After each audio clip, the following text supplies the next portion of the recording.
A very good morning to you. Mwasuze muti abalungi abatulaba Ku Makya nga bumanyi buli lunaku olwokutaano we always have a special guest. No lunaku olwaleero I have a very special one. Kyemmanyi ne bw'oba erinnya oyinza okuba tolimanyi naye you've heard of the song. I think you've been blessed by the song kubanga bambi omwana ono ayimba era ayimbira ddala. She's a talent that comes from almost where I come from. Simanyi oba gy'asabira gy'abeera kubanga gye nsabira nze gye mbeera era gye ntera okubanga mulaba.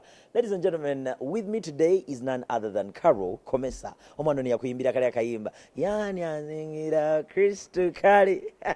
So oyimemu nga sinnabyonoona Carol. Yani ansingira Kristo kale oya kujja kutale na kwambaza engule sirina muyadde kakubusabusa manyi bye wakola ne kati bikole. When she sings toyagala na kwagala amalirizo kubanga ayimba omwana ono. Carol, how are you before you even go any further? Oh, I'm so fine. I feel so good. I can see. I feel so good for this precious. You look like you look fine. You look like you're okay. Glory to God. Definitely. I'm so humbled to be here right now. Definitely. Before you even go any further, omuntu yandiyagadde okumanya. Carol yani? Carol, who are you? Where do you start your career? Why music of all things? Kubanga wandikoze ebintu bingi nyo because I grew up in church and all those things, but still waliwo abali mu church nga tebayimba. Why music of all things? Carol yani awo tubatandikira. Carol is just a girl that has a very humble background. Yeah. Why music? I think I was born singing. Like I've sung my entire life. I've sung my entire life kwa assembly grounds in P3. I know. Yes, so I started singing like recording artist in Form 3. Wow. Yeah. Imagine you started some people's dream of Form 3. Yeah. So I recorded my first song in Form 3. Yeah. Yes, I've grown up in church. Yes. I've been singing in church my whole life. Even at school, I've been singing in Scripture Union my whole life. Yes, so why gospel? Yeah. Because I've grown up in church. You've grown up in church. And the Lord has been faithful. Definitely. That's why I chose to sing for God. But I don't have a lot on me. My name is Komeza Caroline. Awe mbadde njagala okujja kulinnya. Komeza leero limaze nayo kuba nze mbadde nkoma ku Komeza. Kakati awo nga ngenda nakubuuza, where does the name Komeza come from? Kati ongambye Komeza sanga. Kakati ntandise okutakula omutwe. Komeza kati ntandise okutakula omutwe. Erinnya yange ze Komeza panvu nnyo lisumbuwa abantu. What's the origin of the name? Randis, my dad's Randis, my mom is a Muganda, so I'm there. Yes. I usually categorize myself as a Muganda, but the name. Why do you categorize yourself as a Muganda? Because you know. I know. Yeah, I've never even been to Rwanda. I know. Yeah, yes. so. Yeah, but I'm Komeza. My Pastor Wilson Bugembe, cut the name short because it was too long. He named me Komeza. That's why I am AKA Carol Komeza. Yes. And I'm a student currently at the university pursuing BBA and majoring in human resource management. Yes. Yes. When I say I'm a student, you know now. You cannot ask me about relationships. Yes, student, I can't. You at campus, Carol. Carol, you campus. We definitely need to ask you those questions. No. We can give that a break. You can give that a break. Right now, you're concentrating on serving God and singing your music career. That's very right. You're speaking facts. Sagala nnyo okuddira mu bibuuzo bino kubanga biraddala nga mbankuwadde smooth run. Njagala obiddemu ebizibu ebikaluba abantu babeere nga bamanyi. You're speaking the truth.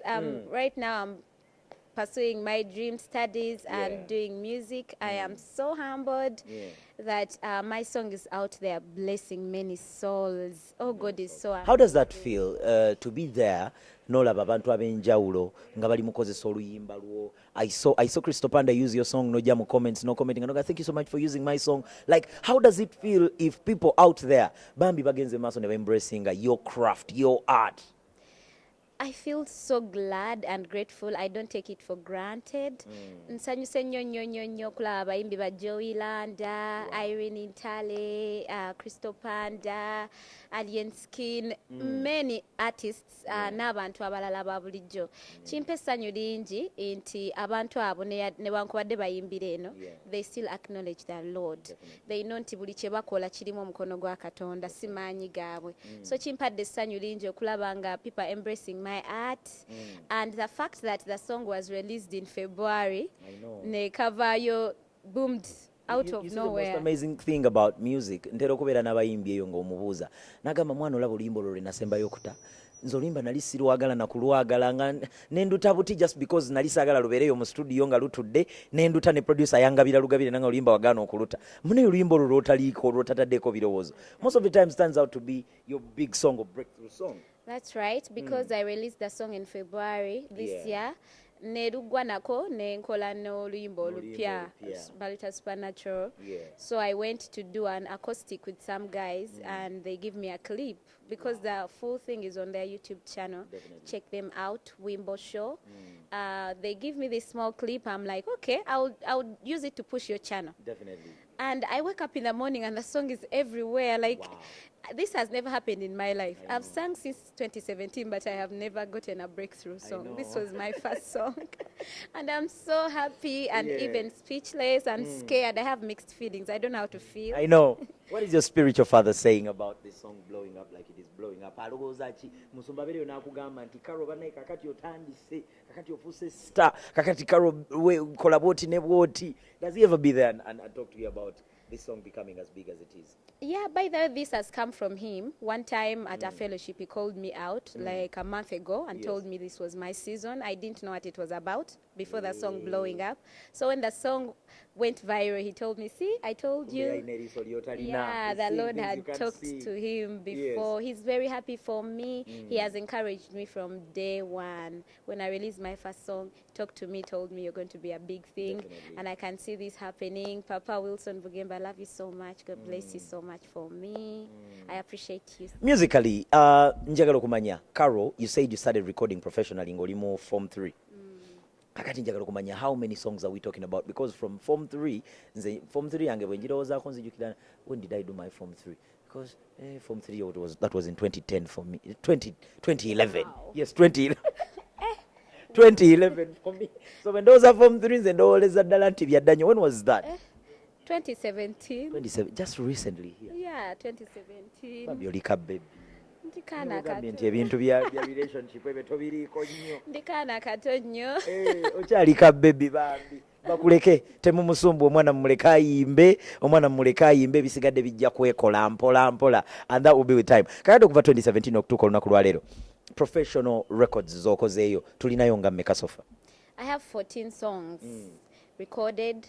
I have around 7 videos, 8 videos recorded. I have collaborations with Pastor Wilson Bugembe.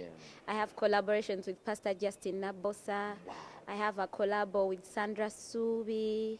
Yes. I think those are the biggest names in the gospel industry you're mentioning right now. Olabika no toli wa bulijjo nno naawe toli wa muzannyo eyo mu gospel world. Olabika obatwala speed. Siri wa muzannyo.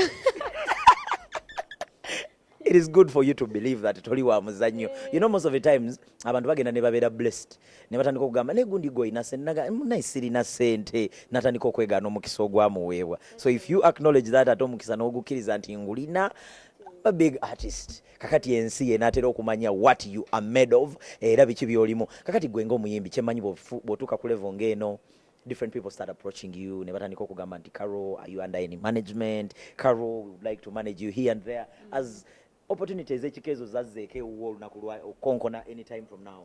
Yes, I've had many opportunities. First of all, I received some messages from Eddie Kenzo. I am so humbled. Then I got some emails from Swangs Avenue. Then I am talking with Irene Intale. We are planning something. We are cooking up something. I've had many artists come and speak to me. Mudra, oh Mudra, I appreciate you so much. He came to me with some very wonderful advice. Levixon, my papa, he also reached out to me. I have many people now, but Andika, like everyone wants to like, Definitely. yes, be part of the story, and I don't take it for granted. I'm so excited. Nafe tuli wano nawe star. You're a star. You're a star. Come on. Let me tell you, you're a star. Oluyimba lw'omuntu yenna alina kasita lukola video ezenkana bwe zityo. I looked at your song nga lulina challenges empitirivu ennyo. I've seen people pay to get that. Ndabyeko abantu nga basasula oluyimba lwabwe balukolemu challenge ne basasula ba TikTok bonna abakabi ne babamalayo, and they don't even get 1000 video challenges. Naye gwe zonna zonna ezenkana bwe zityo zifunye, and you did not even plan for it, and things are happening for you. Hallelujah. We didn't pay anyone. I want to thank the TikTokers, many. I can't start naming it, but I'm so grateful because we didn't reach out to anyone.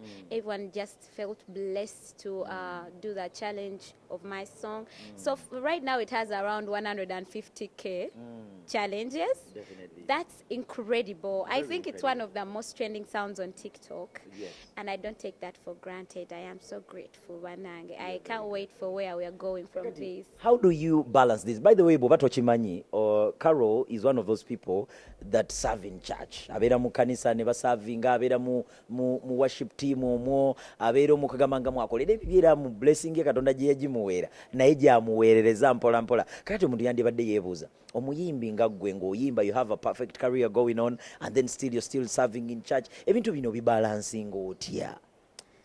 Ebintu bino be running hand in hand, or serving in church and singing gospel music. So it's not really so hard for me because it's the same spirits that I'm working with. Definitely. Yes, when I come from church, I go to studio, like the spirit is there. Maybe school, someone would ask how I balance that with school. But I write most of actually my music in like school break times. You write your own music? Yeah, I write my music. I am my own writer. You're your own. Yes. Yes. So you write your own music in your free time, even to not be balancing up. I write all my songs. I've written all of them, and it's not been so hard because I think I've prayed about it. I'm sure it's been by the Spirit of the Lord. Definitely. He has taken me through that, and I'm really grateful. Yeah, I can't say it has been really, really hard because even Bibadde bizibu nnyo kasita bibeera mu guidance y'omwoyo omutukuvu byekola byokka bisigala biflowing ziwe biti. That's right. That's very right. Now, as a music artist, engeri omuntu yenna gy'atambula omwaka guno guweddeko, kyemmanyi watudde dda ne team yo, you must be having a team around you. Do you even have a team? Tandikirawo nga sinaba kubanga njikuwa. No. Come on. Tolina timu gy'otula nayo ne mukuba planning ne mugamba kakati nga brand Carol tugenda kukola kino this year, we are looking at this and this, tugenda kola collab eno ne guno. Things are just happening and flowing. Yes, I don't have a management right now. I pray and hope I get one. You will get one. Yes. Bobo gyetaaga ogenda kugifuna. Hallelujah, I receive. Yes, I don't have a management, but I have projects coming up. I have many projects coming up. Like I've always done. Like it's not about. It's not about the viral song. No. You're going to keep giving up the music. What keeps you going though? I must say honestly, prayer. I pray so much.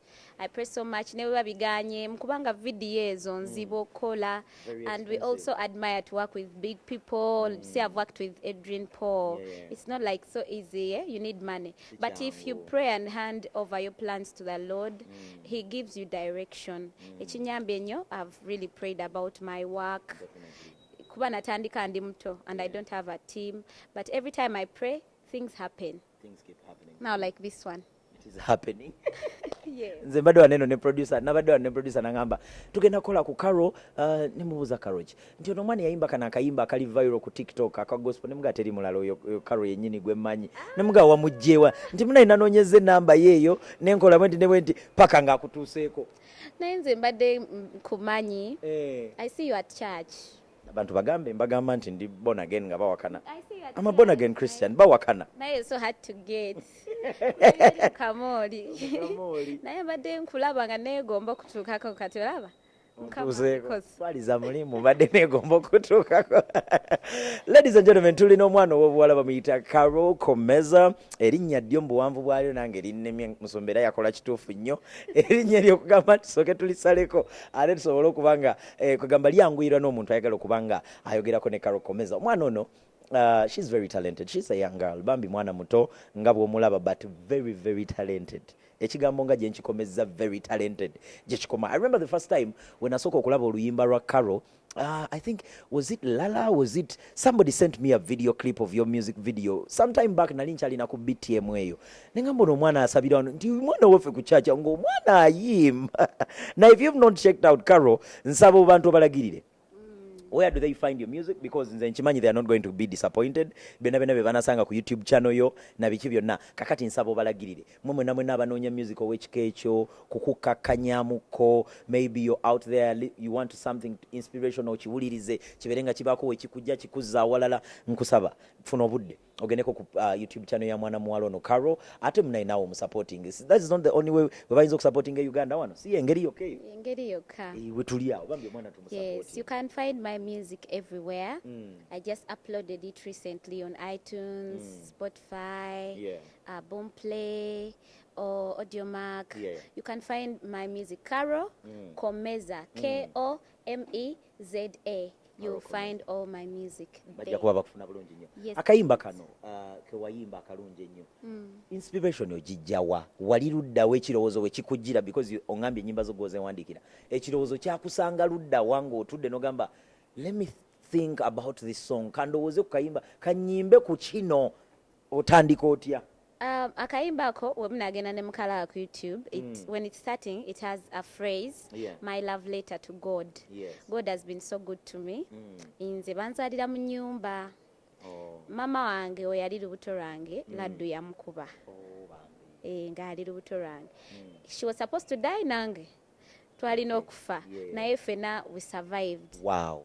We survived ate nga tebamujanjabidde mu ddwaliro kuba byali biseera byadda nga talinaamu kasente. So ne banzalira mu nnyumba. Now look what has become of me. That can only be the love of God. Katonda yekka. Kituufu. So when natuula awo nenfumiitiriza ku mukwano gwa Yesu. Saaka akayimba kokka by the way. Ennyimba zange zonna. Basically it's intimacy with God. Just talking about the love we have with Jesus. Kuba ndaze omukwano mungi Mukama. So that's where I come from.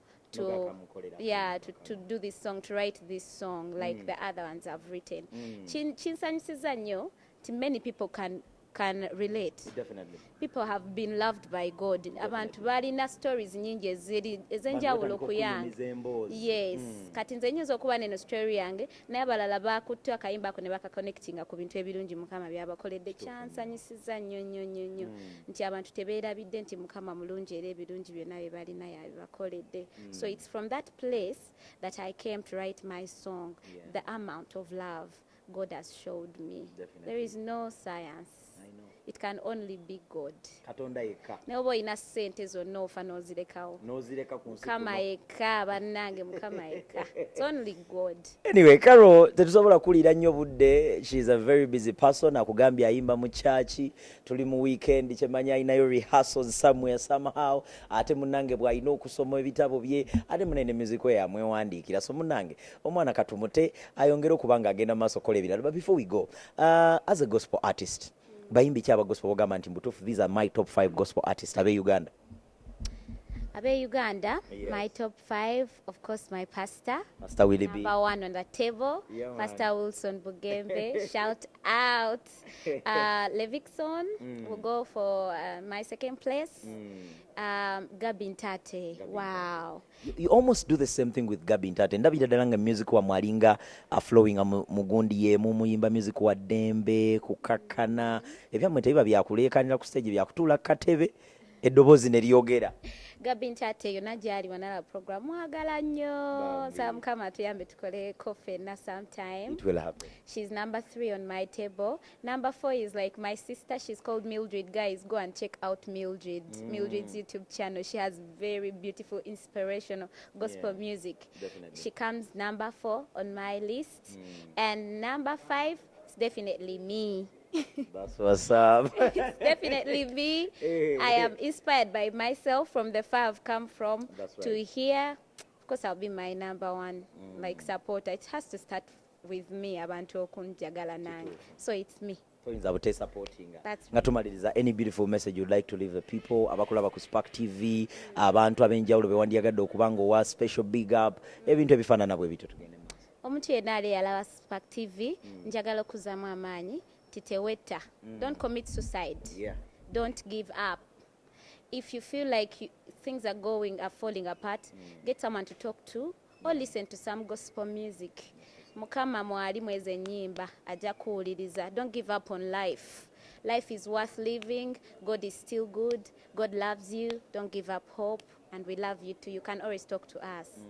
I love you all. You have a beautiful weekend. Bye. Abadde Carol Komeza okuva ku worship house ate bambi mwana muyimbi. She's a student naye nga akugamba nti n'ennyimba ze yazeewandiikira, which is pretty amazing. Omwana ono kubanga yeewandiikira ennyimba ze, because we've seen artists munaye Katonda tatera kuwa muntu kutuuka ku eyo level. Most of the time tulabye abayimbi bangi nnyo ng'ayimba nnyo naye nga bambi tasobola kuwandiika. Si nti kibi omuyimbi okubanga tasobola kuwandiika, but if you've been blessed like that, olina okukibanga okyebaliza ddala Katonda. Thank you so much Carol. Anytime you have something for the people, through the same gentleman yakuyise wano, bambi abantu baleetere music omulungi, they will play the music ate ebintu bisigale nga bitambula. Spark Ku Makya, my name is Kim GK. Nyongera okwebaza gwe yakedde naffe paka wano wetutuuse olunaku olwaleero. Nsaba onzikirize ate nange mbeere nga nkusibula. Have yourselves a lovely weekend. Tokola besiyinza kukola bw'ovuga emmotoka yo, siraba lwaki onywanga bw'ovuga muganda wange, wadde nga weekend ogenze mu kunyumirwa, obulamu buyinza obufiirwa. So nkusaba beera safe, weekuume ate tusobole okusinkana ng'oli mulamu ku lunaku olwa Monday. Have yourselves a lovely weekend. We out.